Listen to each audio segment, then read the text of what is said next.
karyawan, lu dengar, lu gak bakal jadi artis. Tidak, apalagi dengan attitude lu. Hai, Assalamualaikum warahmatullahi wabarakatuh. Izin saya share videonya ya. Saya tidak tahu ya, dalam beberapa hari ini saya lihat Mbak Nikmir ini memang aktif sekali sepertinya memberikan kritikan-kritikan kepada siapapun gitu loh. Waktu kasus pengajian ini kepada seseorang yang nama Peggy, yang kita ketahui beliau seorang kasus yang terjadi di Pemuda Pina dan disangkakan, kemudian melakukan pra-peradilan bersama lawyernya dan dinyatakan tidak bersalah dan kemudian dibebaskan secara hukum ya. Tapi melihat apa yang dilakukan Mbak Nikmir ini, jujur ya Mbak Nikmir, saya juga melihat waktu itu terus terang ya, saya melihat apa yang saat ini dialami oleh seorang yang nama Peggy ini, saya juga kemarin agak gimana gitu loh, seperti orang star syndrome lah ya saya, tapi siapapun pasti mengalami itu. Dan satu hal Mbak Nikmir ya, manusia itu nggak ada yang sempurna, baik Mbak Nikmir, saya, siapapun itu. Tapi ketika kita mampu oh iya gitu loh, apalagi kalau misalnya mau memberikan nasihat, saya rasa dirimu cukup dewasa. Kita yang menyadari juga gitu loh, kalau memberikan saran, nasihat, lakukan yang terbaik. Jangan sampai kita seperti melakukan satu hal intimidasi atau memberikan bullying ya. Dan apalagi dengan kata-kata yang kurang bijak, saya rasa masih banyak hal kata yang bisa kita lakukan terhadap orang lain. Nah, kita hidup di dunia ini kan sadar yo, kita butuh yang namanya hubungan sesama manusia. Kita nggak hidup sendirian ya. Saya pertama dulu ketika melihat perubahan-perubahan yang terjadi, Mbak Nikmir semakin humanis, itu saya akui, saya suka sekali gitu loh. Nah, saya mengakui, saya orangnya tahu gitu loh, ketika orang ini tidak lepas dari kesalahan. Tapi ketika ada hal perubahan-perubahan itu saya salut sama orang tersebut. Artinya dia hijrah. Nah, hijrah ini ya saya kira satu hal yang baik gitu loh. Apalagi seorang ibu, seorang perempuan, masih banyak kosakata yang harus kita perbaiki. Apalagi itu terhadap seseorang yang mungkin pada saat ini masih mengalami satu trauma juga gitu loh, terhadap apa yang terjadi kemarin-kemarin terhadap dia gitu loh ya. Terlepas dia mau jadi artis, dia mau jadi apa, itu kan kehendak Tuhan ya. Kita tidak pernah tahu rezekinya orang lain ya. Rezeki itu adanya di tangan Tuhan ya. Mau seburuk apapun, kalau Tuhan berkehendak dia jadi artis, kenapa tidak ya? Dirimu juga sama seperti yang lain. Dirimu juga dulu bukan siapa-siapa, saat ini menjadi seorang artis terkenal dan menjadi seseorang yang mungkin berkelimpahan harta. Nah, hal itulah harusnya menjadi nilai kesyukuran sayang ya. Jangan pernah kita mengejas orang miskin. Kita tidak tahu anak keturunan kita suatu saat nanti seperti apa. Saya sudah berulang-ulang ya, Mbak Nikmir ini jujur ya, saya tuh gini loh, ketika melihat orang yang sosoknya mandiri ya, memiliki keinginan kuat untuk istilahnya menghidupi keluarganya sebagai seseorang yang single parent, itu saya salut sekali. Tapi mohon ya, ketika kita juga menjadi seorang dewasa, harusnya kosakatanya disusun dulu sayang ya. Hal yang terpenting kita ketahui, di atas langit masih ada langit ya. Mau seperti apapun keadaannya, mau jadi jomplang, kalau Tuhan berkehendak, Tuhanlah yang akan mengangkat derajat seseorang ya. Mau jadi artis, mau jadi apa, itu adalah kehendak Tuhan, dan itu juga merupakan garis tangan seseorang ya. Mungkin dia tidak bisa memiliki kelebihan yang tahu hanya Tuhan kok. Yang tahu hanya Tuhan kelebihan kita nih di diri kita. Dan harus kita sadari juga ketika kita juga melihat loh, adalah ini yang bisa menjadikan pencerahan atau tidak terhadap orang lain. Dan adakah ini akan menyakiti hati orang lain?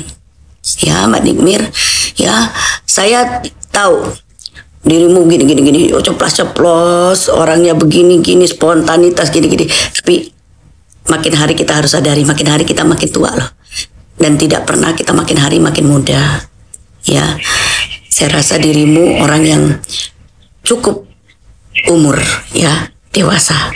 Dan perbaiki kosakatanya dong kalau mau memberi nasihat pada hadap orang lain. Ya, nasihati dulu diri kita sendiri juga. Seperti apa ucapan kita ini akan melukai perasaan orang lain. Oke, terima kasih. Assalamualaikum warahmatullahi wabarakatuh. Si Tony, apa lawyernya Peggy kan ngomong gini, ya saya udah ketemu kok.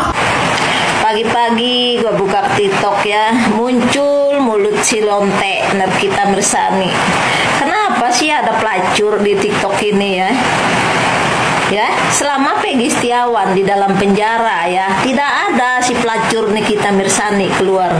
Tapi kok Peggy tiba-tiba udah keluar, si Lonte Nikita Mirzani mulai mencocor tuh. Ya, heran saya. Bisa nggak si Lonte ini terkenal gitu tanpa harus menyenggol orang lain? Bisa nggak sih? Punya prestasi nggak sih? Ya, lo kok kayak asu banget kamu Nikita Mirzani. Ya, kemarin Peggy dicela-celain hitam, dekil, ya, bintik-bintikan mukanya. Nah sekarang mulutnya Tony yang dicelain.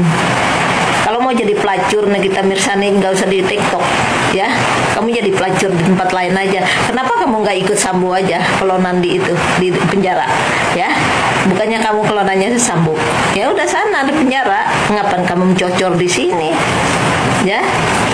Si anjing ini lagi cari makan di TikTok, ya, kasihan banget kan.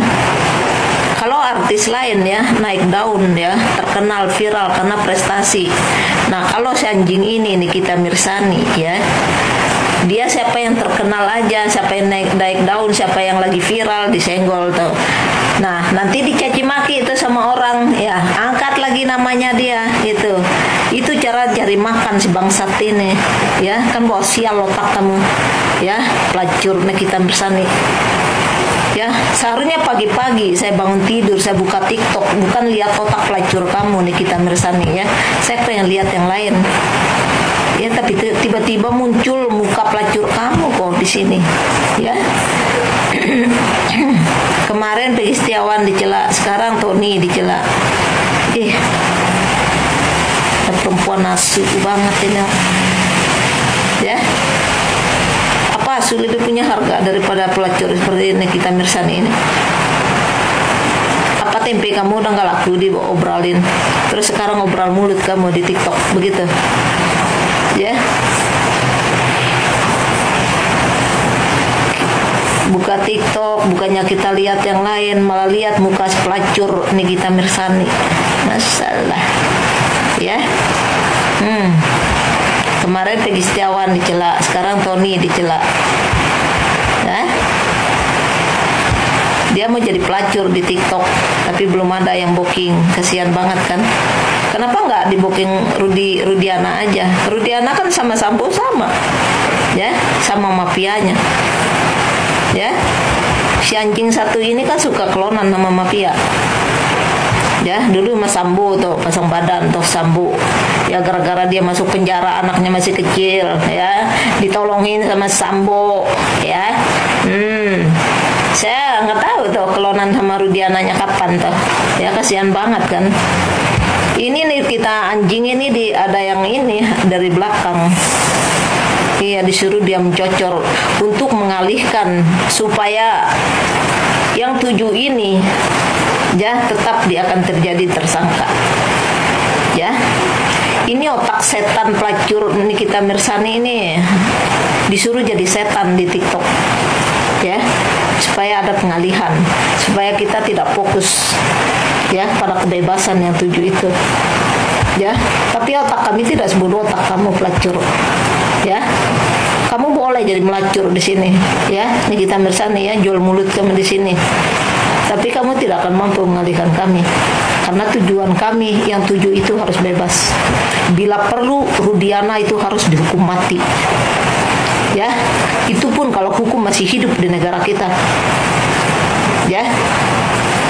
Kalau hukum di negara kita sudah mati, saya nggak tahu apa hukuman buat Rudiana. Tapi buat kami rakyat Indonesia, khusus saya, ya, saya pengen Rudiana ini dihukum mati. Ya, karena sudah menyiksa orang banyak. Ya. Memaksa orang masuk penjara, ya. Harusnya Kapolda Jabar ini harusnya udah dipecat. Orang-orang nggak mampu bekerja, itu hanya akan merusak hukum di negara kita. ya. Tapi sayang kita punya pemimpin ya, dia lebih senang melihat orang merusak hukum daripada orang membangun hukum di negara kita, ya. Bawa sial di negara kita punya pemimpin yang tidak tahu tentang hukum, ya. Apalagi sekarang diganti oleh Prabowo, ya. Prabowo saya tidak tahu dia tahu tentang hukum atau tidak nih Prabowo ini, walaupun dia seorang prajurit, ya. Karena kalau saya lihat otak Prabowo sama Jokowi kan sama-sama aja, tidak akan tahu apa-apa tentang hukum. Nanti diajak debat sama orang tentang Pancasila, dia tidak mau. Dulu Jokowi yang ngaku paling Pancasila, paling yang KRI, ya. Diajak debat sama Al Habib Muhammad Rizik Syihab tentang Pancasila, dia nggak berani, ya. Itu tantangan sebenarnya, ya. Jangan cuma ngaku paling Pancasila, ya. Kalau hukum ini masih hidup di negara ini, harusnya Rudiana ini dihukum mati. Tapi saya sangat meragukan kalau masih Jokowi yang jadi presiden. Kenapa? Kita lihat dari Sambo dulu. Sambo ini selain cuci uang, dia juga pembunuh, ya. Dia membunuh secara berencana si J. Apa dihukum mati? Tidak, malah dihukum seumur hidup. Oh, katanya nunggu 10 tahun lagi baru dihukum mati, ya. Disahkan oleh Jokowi. Saya nggak tahu apa kebutuhan Jokowi tentang itu, ya.